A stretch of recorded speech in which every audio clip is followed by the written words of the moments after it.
नमस्कार, दीपास किचनमध्ये आज आपण अगदी गावरान पद्धतीने हिरव्या वाटणातील बटाट्याची रस्सा भाजी बनवतोय।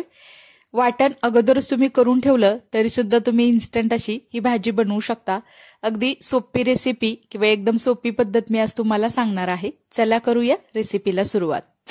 इथे मी एक छोटी वाटी सुक्या खोबऱ्याचे बारीक चिरून घेतलेले असे काप घेतलेले आहेत।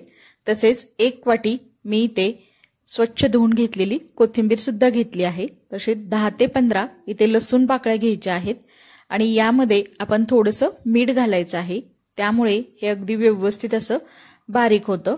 तर इथे तुम्ही बघू शकता मी याला मिक्सरला जमेल तितकं बारीक करून घेतलेलं आहे। आता आपण हे हिरवं वाटण आपण दुसऱ्या एका वाटीमध्ये काढून घेऊयात। तर इथे आज आपण हिरव्या वाटणातील बटाट्याची रस्सा भाजी बनवतोय। त्यासाठी मी ते 2 मीडियम आकाराचे बटाटे बारीक चिरून स्वच्छ धुवून घेतलेले आहेत।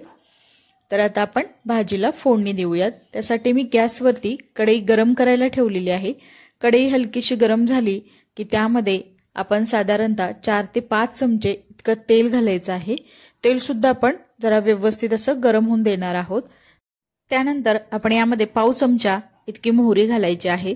तसेच इथे मी पाव चमचा इतके जिरे घातलेले आहेत। जिरे आणि मोहरी अगदी व्यवस्थित अशी तडतडली गेलेली आहे। आता इथे आपण 5 ते 6 कढीपत्त्याची पानं घालायची आहे, त्यामुळे बटाट्याच्या भाजीला एक छान अशी चव येते। त्यानंतर इथे आपण तयार करून घेतलेलं हिरवं वाटण घालायचं आहे आणि याला अगदी 1 मिनिटासाठी तेलामध्ये व्यवस्थित असं परतून घ्यायचं आहे।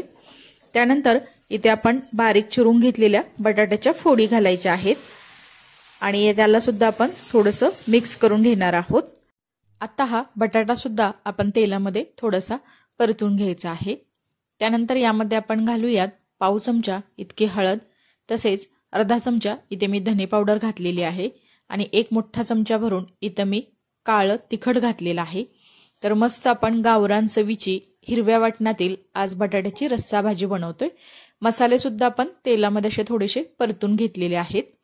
आता आपण यामध्ये घालायचं आहे 1.5 ग्लास इतकं पाणी, कारण आज आपण पातळ अशी रस्सा भाजी बनवणार आहोत। तुम्ही भाकरीसोबत, चपातीसोबत ही भाजी कुस्करून खाऊ शकता किंवा भाताबरोबर सुद्धा ही भाजी खाण्यासाठी एकदम मस्त लागते। त्यानंतर चवीनुसार यामध्ये मीठ घालायचं आहे आणि त्याला अगदी व्यवस्थित असं हलवून घेणार आहोत।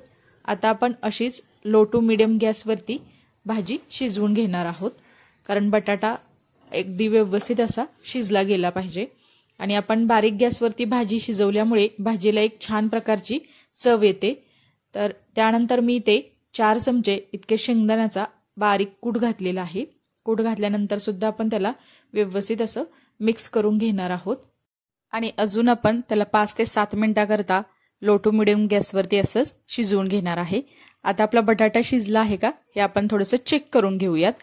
तर इथे तुम्ही बघू शकता मी याला चमचेच्या साहाय्याने चेक केलेला आहे। तर बटाटा अगदी व्यवस्थित असा शिजला गेलेला आहे, म्हणजे आता आपली भाजी बनवून तयार आहे। गॅस बंद करायचा आहे। आता ही भाजी आपण दुसऱ्या एका बाउलमध्ये काढून घेऊयात। तुम्ही ते बघू शकता अगदी मस्त परफेक्ट अशी याची कन्सिस्टन्सी आलेली आहे आणि इथे आपली हिरव्या वाटणातील काळ्या तिखटाची गावरान पद्धतीची बटाट्याची रस्सा भाजी बनवून तयार आहे। ही रेसिपी तुम्हाला कशी वाटली हे मला कमेंट्समध्ये सांगा। तुम्ही सुद्धा अगदी सोप्या पद्धतीने आधीच वाटण बनवून ठेवलं तरी सुद्धा चालू शकतं। घाई गडबडी सुद्धा ही भाजी तुम्ही डायरेक्ट फोडणी देऊ शकता आणि कमी वेळेमध्ये तुम्ही ही झणझणीत अशी बटाट्याची भाजी बनवू शकता। रेसिपी आवडली असेल तर लाईक, शेअर आणि सबस्क्राईब करायला विसरू नका। नंतर भेटूया अशाच एका रेसिपी सोबत। तोपर्यंत सर्वांना धन्यवाद।